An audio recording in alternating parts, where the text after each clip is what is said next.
Good morning, gang. Happy Saturday morning. All right. Well, let's see. What have we lived through? We've lived through the war on drugs, the war on terror.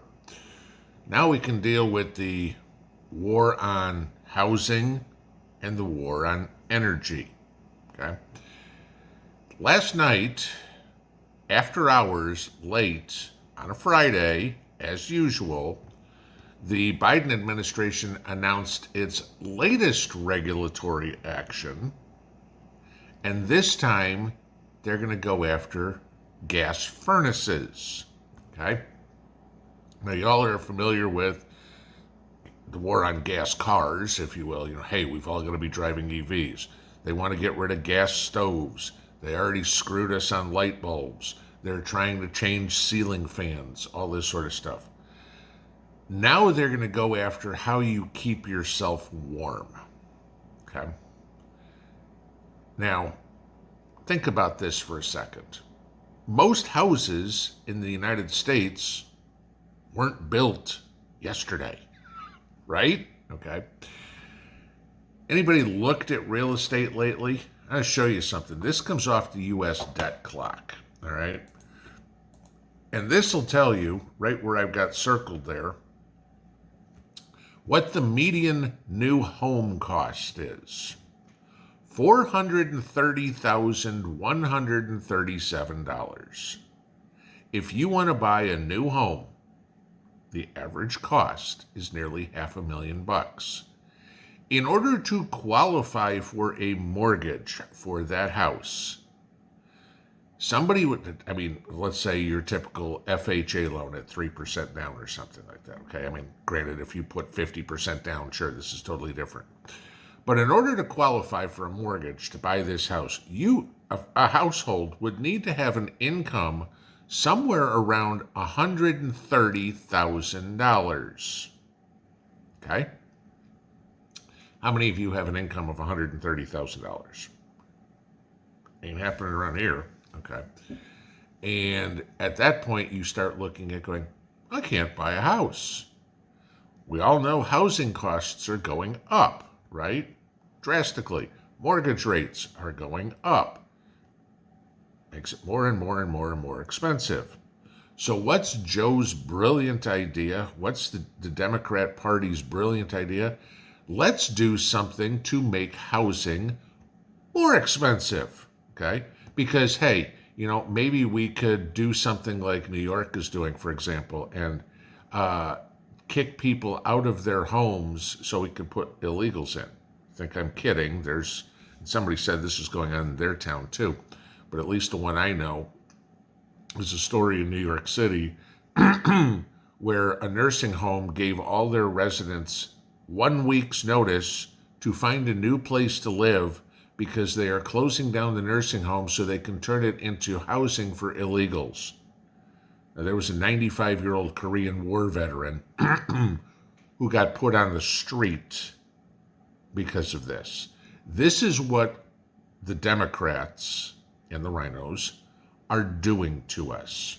I'm going to give you this. Trying to find a house. I was helping my buddy try to find a house, and that was like pulling teeth, okay? There's nothing out there that's affordable. And what is affordable, at least in my area, the housing prices have doubled in the last 3 years, okay? Houses that he was looking at that were $200,000 now were sold for $100,000 in 2020. That's how crazy it's got, at least in my area. And I'm betting a lot of you guys can relate to what's going on there too. But so let's talk about what Joe is doing with his latest debacle, okay, on gas furnaces.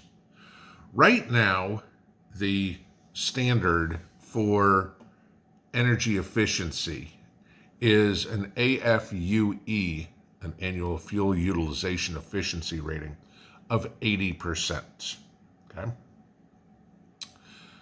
These finalized regulations that got announced yesterday that go into effect in 2028, so granted it's 5 years from now, require furnaces to have an AFUE rating of 95%. Basically what they're trying to do is get rid of gas furnaces. Okay? So I want you to look at something here. I went and looked up what the price of both of those furnaces are right now. Okay? So here, just went to Home Depot, compared two furnaces, same size, 110,000 BTUs, by the same brand, Royalton, okay, to look what they cost. So look at the first picture here. This is the 80% AFUE furnace, $2,042, okay? So if you got to replace the furnace in your house and you want one of the current allowed furnaces, a little more than $2,000. So let's bounce over to the other one, all right? Let's take a look at what would be the 95% one, okay? Actually, they make them as 96, but all right. So again, 110,000 BTUs, same brand, Royalton, okay? $3,583. 75% more to do this. So if your heater goes out, you got an extra $1,500, nearly twice as much money that you have to pay to get the new energy efficient one versus the only 80% efficient. What they're trying to do, again, like everything else, well, put an electric heat pump in, put an electric furnace in, right? Because electricity is so much more efficient, so much less expensive than gas, right? You know, here's a good story for you. I saw this yesterday. I thought it was kind of interesting with everybody screaming about gas, right? Petroleum. And I found this very interesting when I heard this. And this isn't anything new. This was a speech that was given by a scientist back in the 70s. So 50 years ago, they understood this, or at least this guy did. Calling everything fossil fuels, right?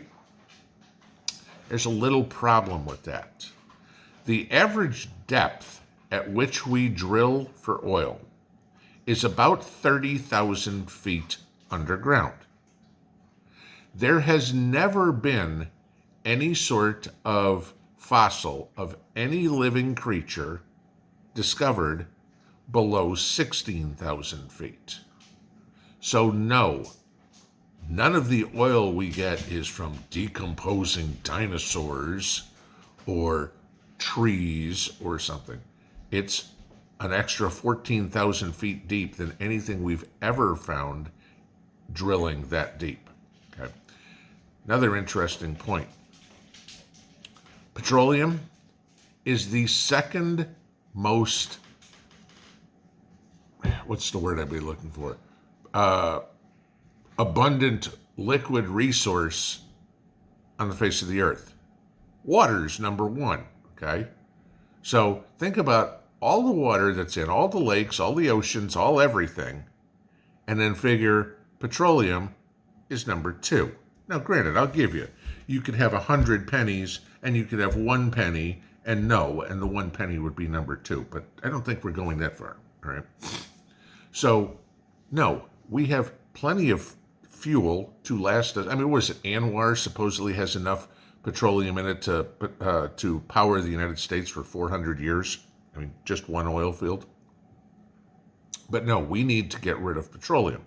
We need to go to these electric, energy efficient or energy inefficient appliances, cars, etc., to save the planet. The planet's going to do fine without us.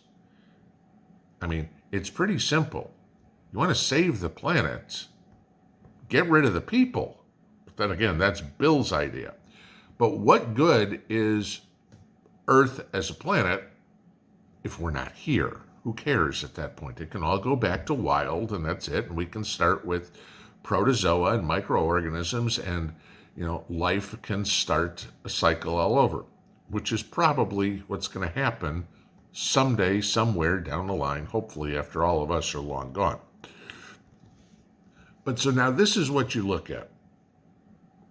In the interest of saving the planet, what we're trying to do is destroy humanity. That's the plan. When they make it to the point where you can't afford to own a car, to own a house, to heat your house, you can't afford to eat, you don't have a job to go to, i.e. AI, okay?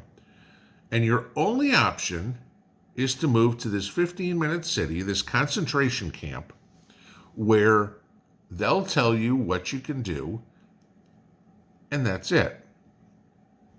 How do you get around this? Okay? This whole heater thing. Hopefully you keep your furnace in good tip-top shape, because as of this point, they're not requiring everybody to change out their furnace, okay, though that may come down the road. And even if they do, it's going to be very interesting. What are they going to get? DOE employees, got to give them guns now, I guess, too, so they can go knock door to door to inspect your furnace. Okay, we'll see what happens there. But, hey, maybe that's where the 87,000 IRS agents are going to come into play. They will be furnace inspectors now. It's interesting when they're worried about the efficiency of the appliances that are in our house, and that's what's going to save the world. I'm more concerned about the efficiency of the people that are in Washington, because getting them more efficient might actually do something in regards to saving the world.